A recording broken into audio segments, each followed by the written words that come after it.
নিতান্তই কাঁদালে হে তুমি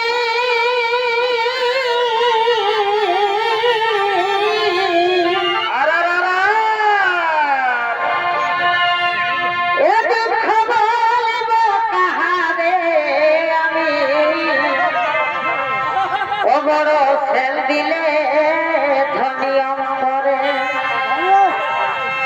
এগো শয়নে স্বপ্নে নিশি জাগরণে শয়নে স্বপ্নে নিশি জাগরণে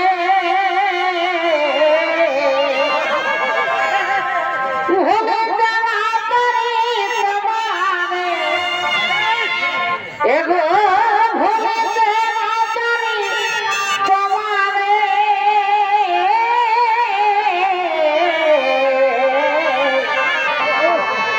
এগো যাবে যাও এগো চলে যাও কিন্তু মনে রাখিবে বন্ধু আমারে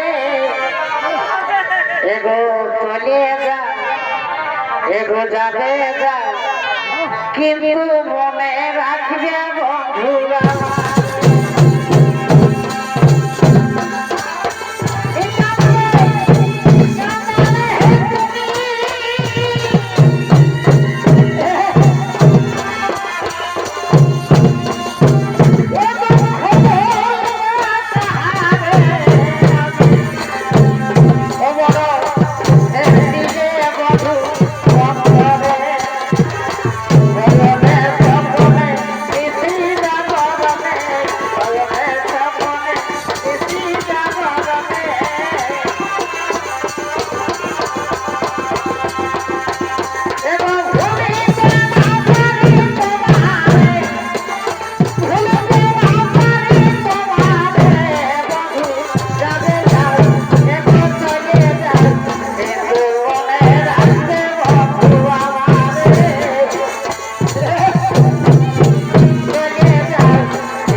মাতৃমণ্ডলী স্নেহের ছোট্ট ছোট্ট ভাই ও বোনেরা এবারে আপনারা কলমা গ্রামের ওস্তাদ হেমচন্দ্র মাহাতোর ছৌ সম্প্রদায়ের পক্ষ থেকে যে বলাখানি দেখতে পাচ্ছেন এই বলাখানির নাম হচ্ছে বিষ্ণুর প্রতিজ্ঞা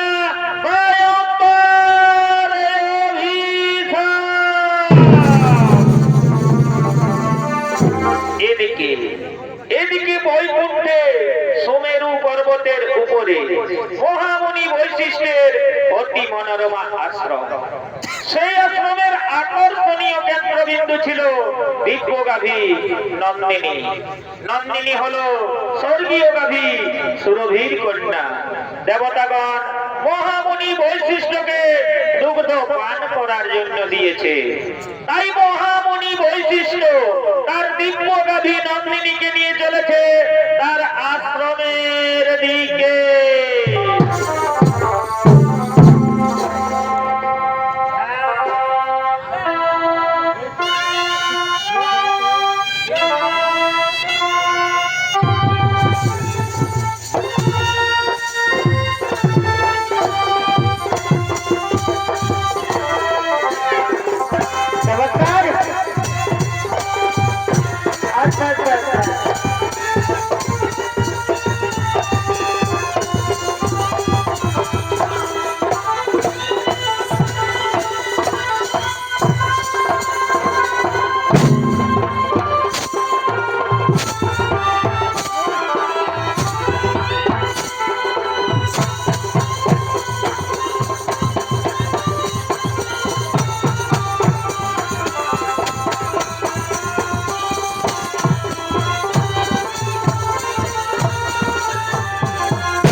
দেবতাগণ মহামণি বৈশিষ্ট্যকে দুগ্ধ পান করার জন্য দিয়েছে।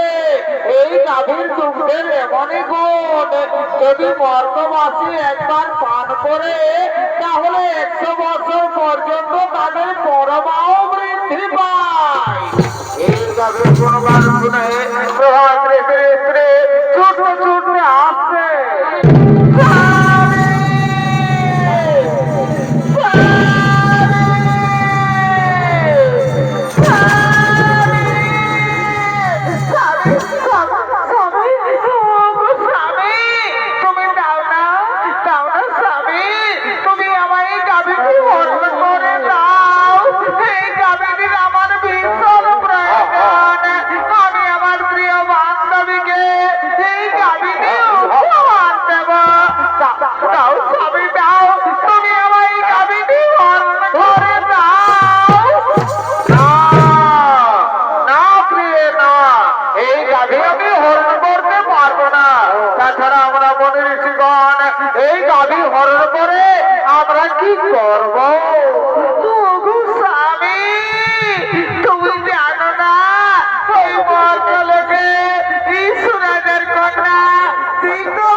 বলতে পারবো না, তবে এটা আমরা বলতে পারি, এই গাভীদের তুমি হরণ করো তাহলে মহামণি বৈশিষ্ট্য আমাদের কাউকেই ছাড়বে না।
আমার গাভী নন্দিনী কেন দেখা দেখা যাচ্ছে না। নন্দিনী, নন্দিনী,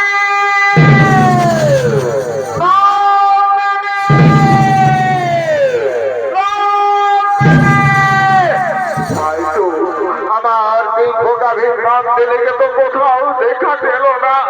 তাহলে আমার গাভীকে নিশ্চয়ই কেউ হরণ করে নিয়ে গেছে। আমার ধান চোখে দেখতে হবে কোথায় গেল আমার দীর্ঘ গাভীর নাম দেনে।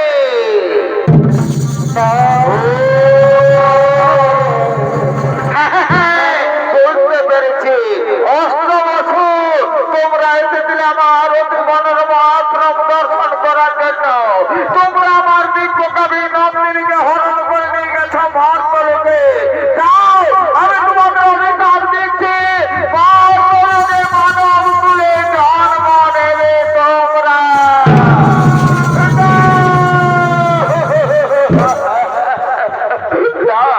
না মণিভাগ না, আপনি আমাদের এত বড় অভিশাপ দেবেন না। আপনি আপনার অভিশাপ ফিরিয়ে শোনো, শোনো প্রভাত রেখে, আমার মুখ থেকে যখন বাক্য বের করেছি তা কখনো লঙ্ঘন হবে না। মর্তলোকে মানব কুলে তোমাদের জন্ম নিতেই হবে। আপনি যখন আমাদের এত বড় অভিশাপ দিয়েছেন, আপনি আমাদের মুক্তির উপায় বলে শোনো প্রভাত রেখে, যাও মর্তলোকে দেবী গঙ্গার গর্ভে মহারাজ শান্তনুর রসে জন্ম নেবে তোমরা। আর বাকি 7 জন ঋষি যারা তোমার সঙ্গে ছিল তাদের অপরাধ একটু কম, তাই তারা জন্মের পরে মুক্তি লাভ করে ফিরে আসবে বলবে। আর যেহেতু তুমি তোমার স্ত্রীর কোথায় আমার দীর্ঘ কবি নন্দিনীকে হরণ করে নিয়ে গেছো মর্তলোকে, কারণে তোমাকে সারা জন্ম কেন হবে মর্তলোকে। জন্মের সময় তোমার নাম হবে দেবব্রত, পরে করে তুমি বিচার প্রতিজ্ঞা করার পরে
পুরাণ প্রমাণ অনুযায়ী মণিগণের অনুরোধে 8 বছর মন্দির করে দেবী গঙ্গায়নের বর্ত কলকে দেবী গঙ্গার গর্ভে মহারাজ শান্তনুর ঔরসে জন্ম নিলেন অষ্টম বছর। অষ্টম গর্ভে জন্ম নিলেন প্রভাস ঋষি। জন্মের সময় তার নাম হয় দেবব্রত। পরক্ষণে তিনি ভীষণ প্রতিজ্ঞা করার ফলে তার নাম হয় ভীষ্ম। আর এদিকে কাশী রাজের কন্যা অম্বা, কাশী রাজের কন্যা অম্বা সে সৌভাধিপতি শাল্য রাজের প্রেমে পড়েছে। তাই সৌভাধিপতি শাল্যরাজ অম্বার সঙ্গে দেখা করার জন্য চলেছে নির্জনে।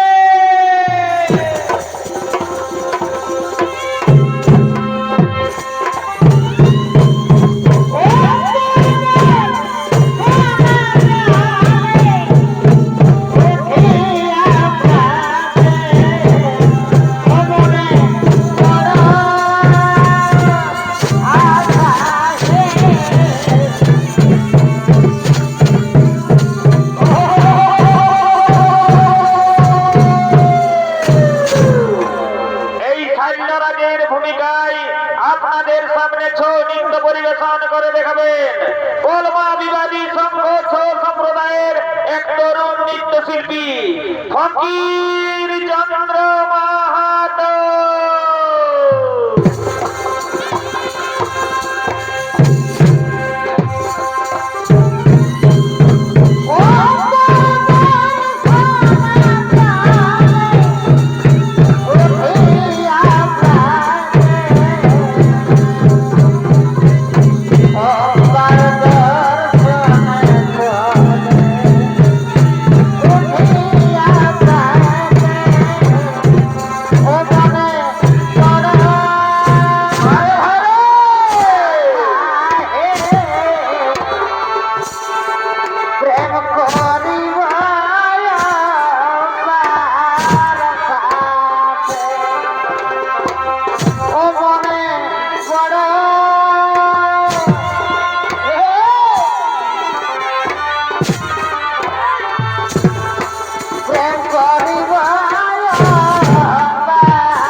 বলো আরে ভাই রে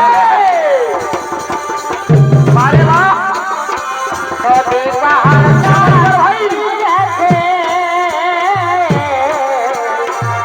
আজ শুধু তোমারই খোঁজাম গো আজ শুধু তোমারই খোঁজাম নদী পাহাড় সাক্ষী গেছে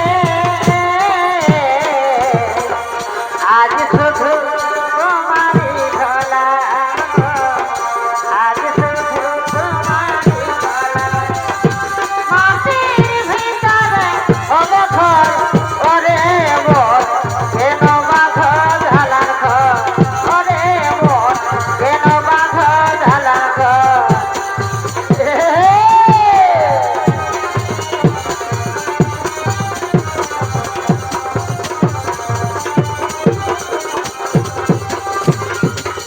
ওরে ঘর ওরে মোর কেন বাঁধ ঝালার ঘর ওরে মোর কেন বাঁধ ঝালার ঘর ওরে মোর কেন বাঁধ ঝালার ঘর ওরে মোর কেন বাঁধ ঝালার তাই তো অম্বা তো এখনো এলো না আর কতক্ষণ আমায় অম্বার প্রতীক্ষায় থাকতে হবে আমি এসেছি তোমার এই কি অম্বা তুমি এত দেরি করে কেন এলে অম্বা অম্বা তুমি কি বলতে পারো আর কতদিন আমাদের এইভাবে লুকিয়ে লুকিয়ে প্রেম করতে হবে কুমার আর আমাদের এইভাবে লুকিয়ে লুকিয়ে প্রেম করতে হবে না আগামীকালই তো আমাদের সংবাদ সভা আপনি আমার সংবাদ সভায় যাবেন আমি আপনার গলায় মালা দিয়ে আপনাকে আমি স্বামী রূপে বরণ করে নেব কুমার আম্মা তুমি সত্যি বলছো তো আম্মা তুমি আমার গলায় বড় মাল্য দিবে তো হে কুমার যার সঙ্গে আমার এতদিন থেকে ভালোবাসা আমি তাকে ছাড়া কি আর অন্য কোনো পুরুষের গলায় মালা দিতে পারি কুমার তাই তাই তুমি আমার তুমি আমার তুমি আমার আম্মা জানো আম্মা আজ আমার কি আনন্দ হচ্ছে আজ আমায় আনন্দে নাচতে ইচ্ছে করছে আম্মা সত্যি বলছে কুমার আমারও তাই আজ আমায় আনন্দে গাইতে ইচ্ছে করছে আমার আনন্দে ভরা মন আমার আনন্দে ভরা মন ইয়ায়ুক্ষণে তুমি আসবে বলে তুমি আসবে বলে পারে বা রেখেছি কপুর ঢেলে শীতল কৃষ্ণ মিটাব বলে চরম ধুয়ে দেব চরম ধুয়ে দেব মুছে চলে তুমি আসবে বলে তুমি আসবে বলে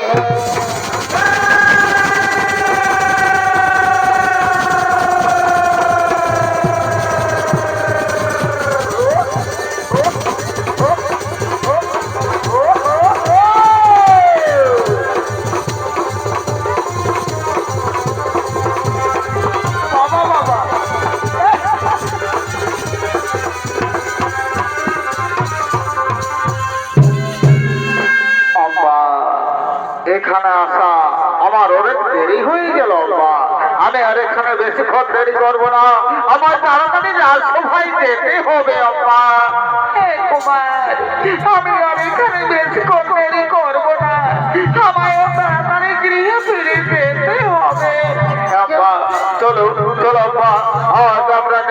গৃহে ফিরে যাই। আগামীকাল আমার তো আবার দেখা হবে। আপনি আমার সর্বসহায় আসবেন। আমি আপনার গলায় মালা দিয়ে আপনাকে আমি স্বামী রূপে বরণ করে নেব তোমার। হ্যাঁ মা, আমি তোমায় কথা দিচ্ছি, আমি তোমায় সর্বসহায় অবশ্যই আসবো, অবশ্যই আসবো আম্মা, আমি অবশ্যই আসবো। আমি তোমার সঙ্গে থাকবো। তুমি যেন আমার সর্বসহায় এসো তোমার। আমি যেন তুমি যেন তোমার আমার সর্বসহায় এসো। আম্মা, আমি তোমায় কথা দিচ্ছি, আমি তোমার সর্বসহায় অবশ্যই আসবো, অবশ্যই আসবো। বিদায়, বিদায়।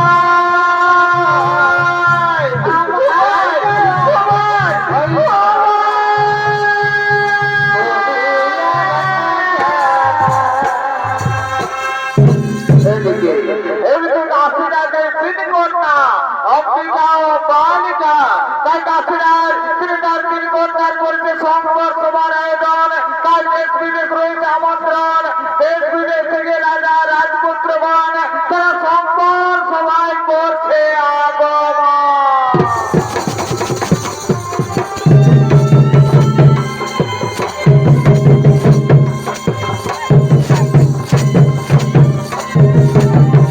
আরে ভাই রে, বারে বারে। আচ্ছা আচ্ছা আচ্ছা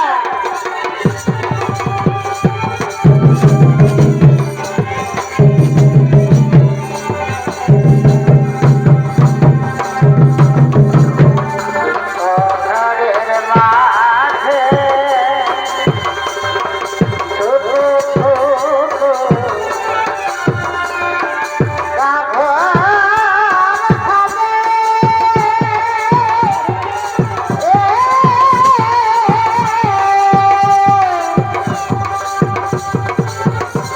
তুমি খাবে পাগল গাবে,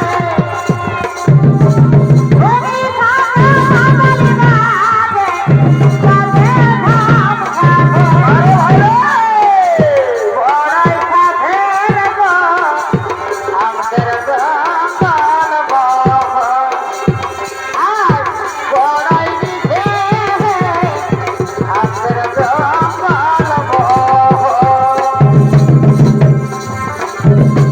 12 মাসে 13 করে, 12 মাসে 13 করে, ওই কাহাল পাহাড় বড়াই দিছে আমাদের জঙ্গল বহর।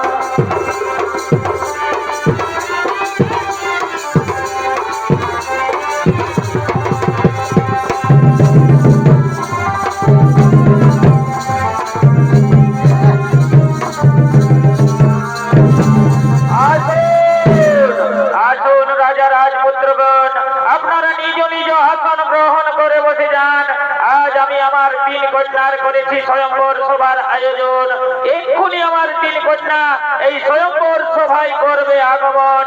তারা তাদের নিজ মনমন্ত্র প্রতি করিবে বরণ।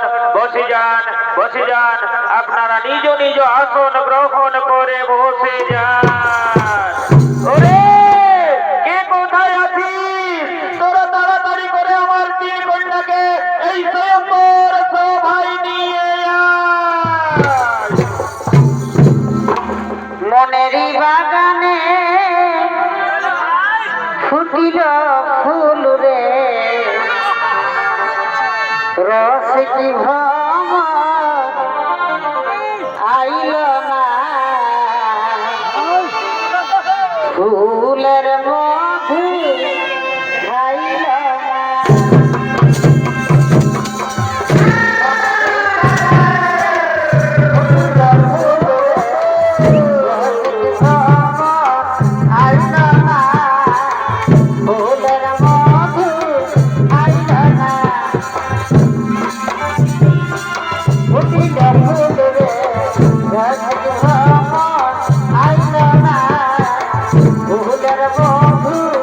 I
আপনার বড় মেয়ে অম্বাকে আমার হাতে সম্প্রদান করুন মহারাজ। মম সমকবীর কেহ নাই এই সভাস্থলে।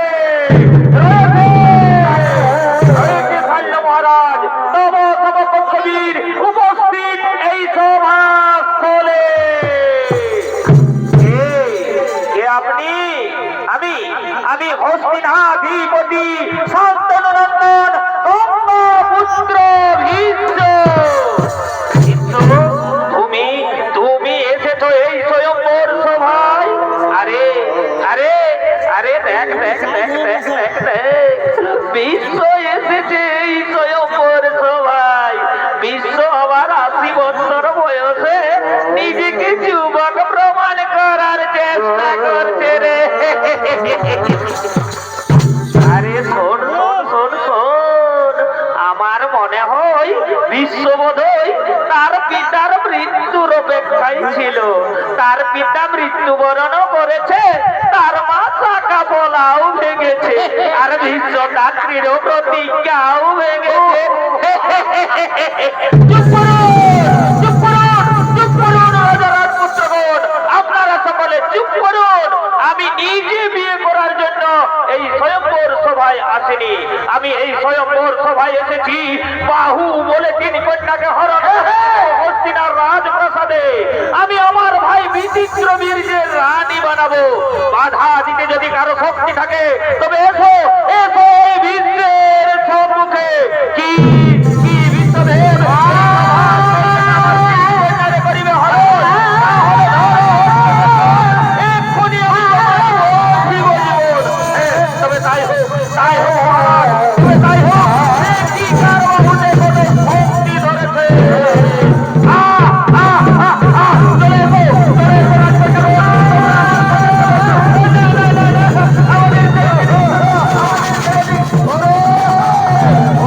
রাজা রাজপুত্রগণ, তোমরা সকলে মিলে করা আক্রমণ।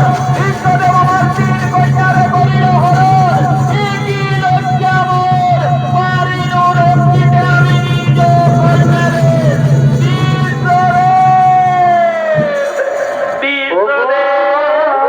আপনি আমার হাত ধরে ভুল করেছেন।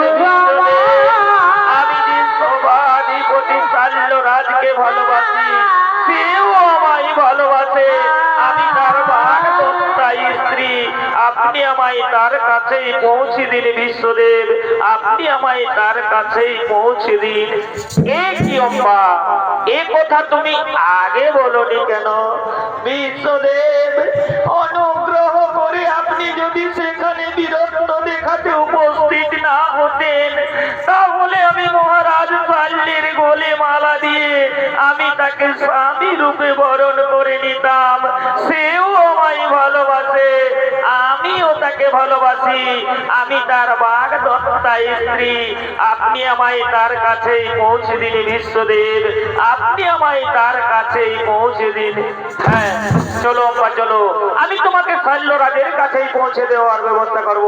চলো চলো অম্বা চলো চলো।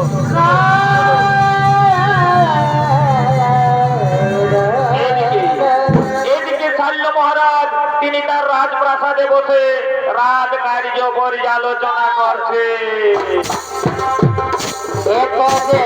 মিঠুর বধু জানা ছিল না গো, মিঠুর বধু জানা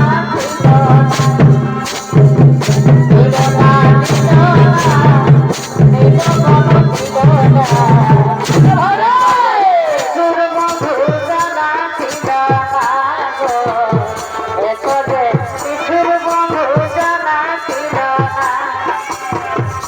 আমি যারা বাসি ভালো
ছিল না গো এত যে নিঠুর বন্ধু জানা ছিল না ছিল না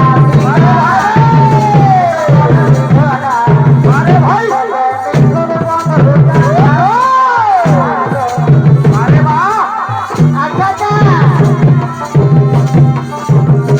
বারাসিয়া যাবরে দেখিয়া তুমি আরে বারাসিয়া যাবরে দেখিয়া তোমায় নয়ন ভয়ে একবার দেখতে চাই নয়ন ভয়ে একবার দেখতে চাই মনে বাবু কারণ দেখা তোমার কথা ভুলি না আরে বারাসিয়া যাবরে দেখিয়া তুমি একবার আসিয়া মনে দেখিয়া তোমায় নয়ন ভয়ে একবার দেখতে চাই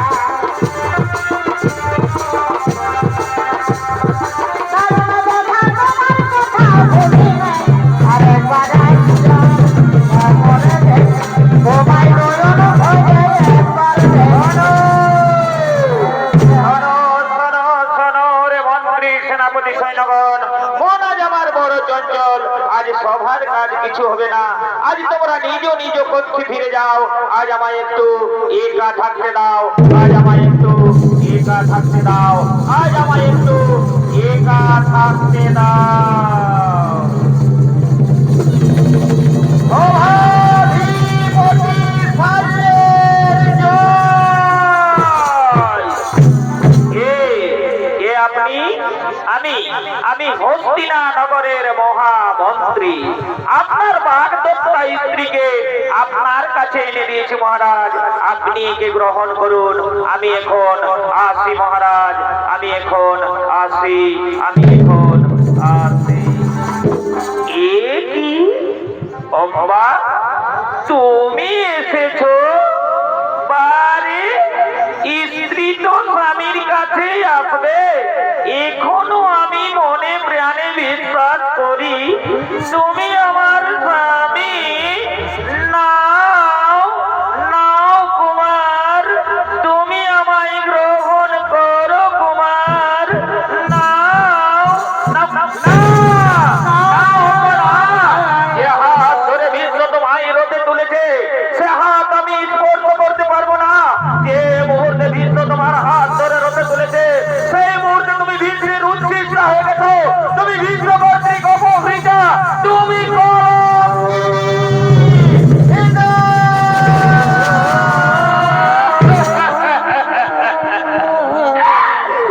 ক্ষত্রিয় সমাজের কলঙ্ক চাল্যরাজ আজ আমায় বলছে কলঙ্কিনী। চুপ করো দুর্বিষণা নারী। আমি আবারও বলছি, যে হাত ধরে ভীষ্ম তোমায় রথে তুলেছে সে হাত আমি আর স্পর্শ করতে পারবো না। যে মুহূর্তে ভীষ্ম তোমার হাত ধরে রথে তুলেছে সেই মুহূর্তে তুমি ভীষ্মের উচ্ছিষ্টা হয়ে গেছো। তুমি ভীষ্ম কর্তৃক অপহৃতা। এই অপহৃতা নারীকে মহারাজ শাল্য কোনদিন গ্রহণ করবে না। তুমি তোমার ভীষ্মদেবের কাছেই ফিরে যাও, তুমি তোমার ভীষ্মদেবের কাছেই ফিরে যাও।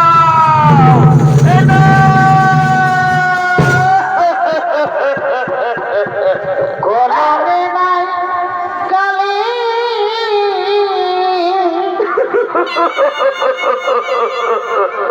আমার জানা কপালে এই কি লেখা ছিলি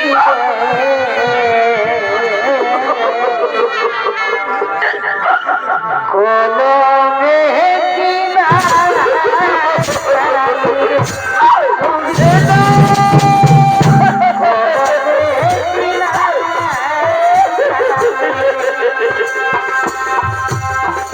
যাকে আমি মনে প্রাণে বিশ্বাস, যাইরে আগে যাকে আমি মনে প্রাণে ভালোবাসি,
বৈশ্যদেব তার ভাই বিচিত্র বীর্যের সঙ্গে কাশীরাজের দুই কন্যা অম্বিকা ও অম্বালিকার করেছেন বিয়ের আয়োজন।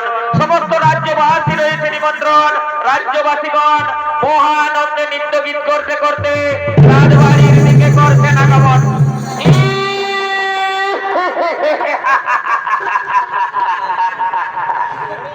আরে ভাই কি মজা রে ভাই, কি মজা!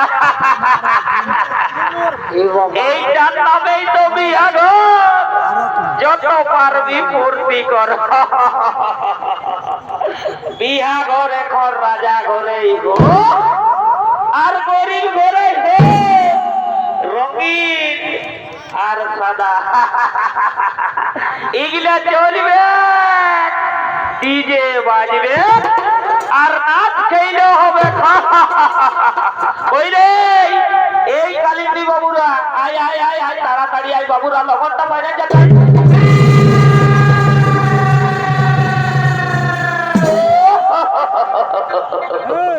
আরে ভাই বাজা বাজা বাজা, এইটাই তো বিয়া ঘরের মজা। ঠিক আছে, গানটা ধরো বাবুরা, বাজনাটা হয়ে যাবে। আমরাও গানটা ধরছি। ঠিক আছে ঠিক আছে ঠিক আছে। রঙের বোতল দেখে আমার মাথা যে ঘুরায়।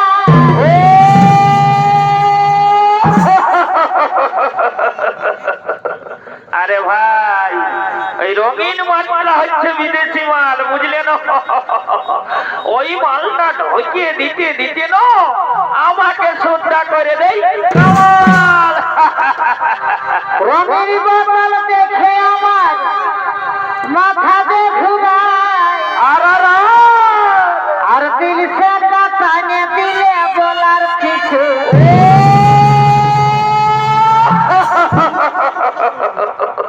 আরে ভাই এই দিল সে মালটা হচ্ছে আমাদের দেশি মাল, বুঝলিস? ওই জন্যই আর আদরটা অনেক বেশি। ও মন গেল রে মাঝে, মন গেল রে মাঝে, আর নাচে নাচে ঘাটে দিব আজ রাতে। সারাদিন মজে গেলে খাতে খাতে।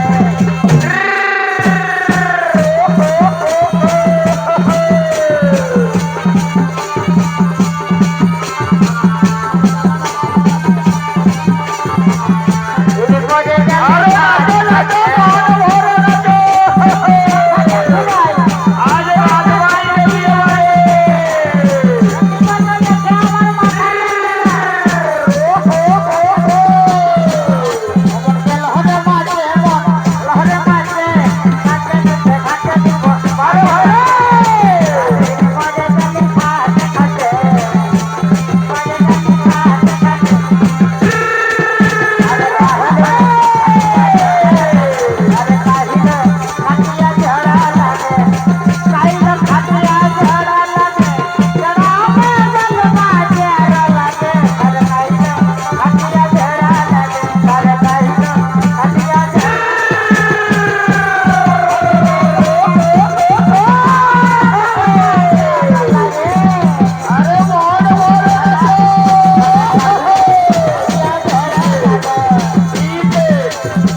তাহলে মহারাজ শাল্য তোমায় প্রত্যাখ্যান করলো কেন? আপনার জন্য আপনি আমার হাত ধরে রথে তুলেছেন বলে মহারাজ শাল্য বলেছে এ হাতে আর স্পর্শ করবে না। এই কি অম্বা, এই মাত্র অপরাধ? চলো চলো অম্বা, আমি তোমাকে নিজে মহারাজ শাল্যের কাছে পৌঁছে দেব। আমি মহারাজ শাল্যের কাছে ক্ষমা চাইব। না, আজ আর আমি মহারাজ শাল্যের কাছে ফিরে যাব না। মহারাজ শাল্য আজ আমার চোখে নরকের কৃমি কীটের নাম, তাই আমি চাই কি চাও অম্বা? আমি চাই স্বামী রূপে তোমাকে। না না অম্বা না, অতীতে ভেবে গেছে জীবনের সুখ, জীবনের সুখ আচ্ছন্ন সবার কাননে আত্মা হতে দিয়া লইয়াছে বিছনা। পূর্বেই প্রতিজ্ঞা করিয়াছি আমি জীবনে কখনো বিয়ে করব না। তাই তো আজ আবারও বলি, এই পৃথিবীতে যত রমণী সকলেই আমার জননী। তাই জননী পদে বুঝি তোমায় করি নমস্কার। আজই হতে দূর হোক তোমার আমার মধ্যে মোহ অন্ধকার।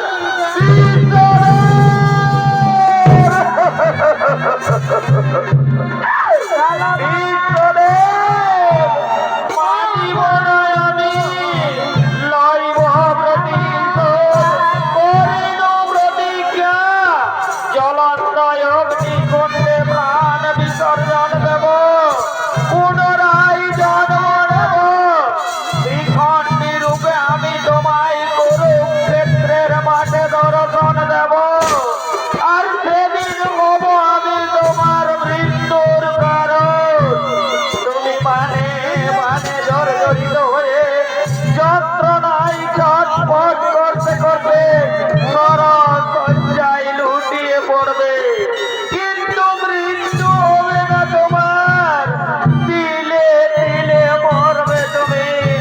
এ হলো আমার অভিশাপ।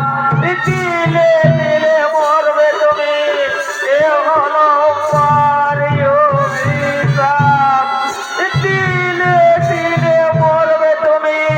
এ হলো আমার অভিশাপ।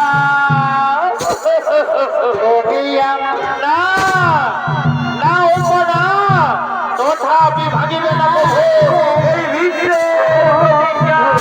তথাপি ভাগিবে না কভু বিশ্বে